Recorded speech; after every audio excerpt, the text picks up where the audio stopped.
Bizarre, outrageous, and incredible stories from around the globe.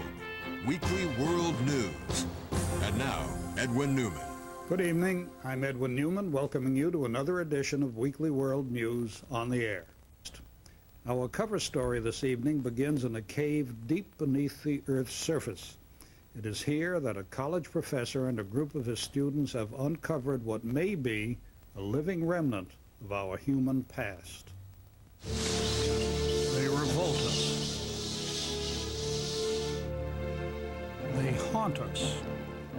But mostly what they do is horrify us. Though bats have a long way to go before becoming man's best friend, Professor Ron Dillon, chairman of the zoology department at Ozark State College, has spent much of his life trying to dispel the myths about these flying mammals.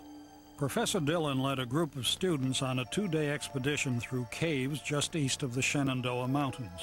Dillon went deep underground within the crepuscular caves in search of a virtual city of bats.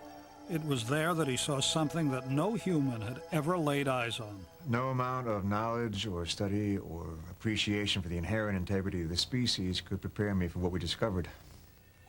One of my students, Bob, had brought along his camcorder and was able to document the journey. When we came up to the mouth of the cave, we heard a shriek that we couldn't identify. Come on, Bob, come on. Let's go. I went into the cave for a closer look.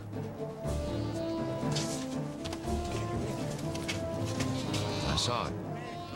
It seemed that its leg might possibly be caught between the rocks. Deep in that West Virginia cave, Dillon found what can only be described as a creature that was half boy and half bat.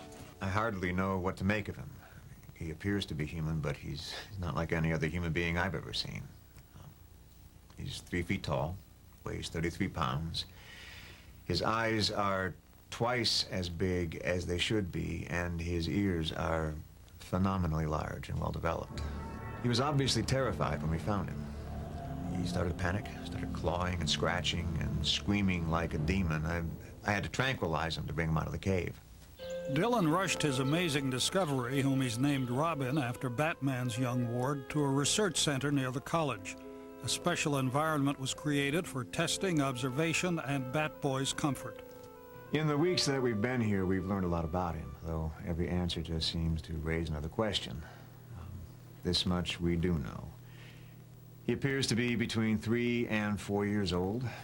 He's just over 3 feet tall, and he now weighs 37 pounds, which is too heavy for him to fly. Dillon believes that the bat child belongs to a race that lives miles below the surface and is extremely sensitive to bright light. My guess would be that they evolved these bat-like features and abilities to enable them to survive in total darkness. But how they got there in the first place is something I'm afraid we might never know. Robin has adapted well to captivity, gaining 4 pounds since his capture. Feeding was a problem at first, but he's been doing very well since we took him off of human food and started feeding him bugs. He eats his weight in them every day, and the hunt keeps his instincts sharp. It's extremely quick and very active. All that activity tires him out, as it would any young boy, and Robin follows his instinct for sleep as well. Dillon's affection for Robin is clear and runs as deep as the cave where he found him. But as much as he loves his bat child, his scientific curiosity has already led to the planning of his next descent into his bat cave in the spring. This strange little boy may very well lead us to a world within a world, a highly complex subterranean civilization. But no matter what happens, it's going to change the way we think about mankind and evolution forever.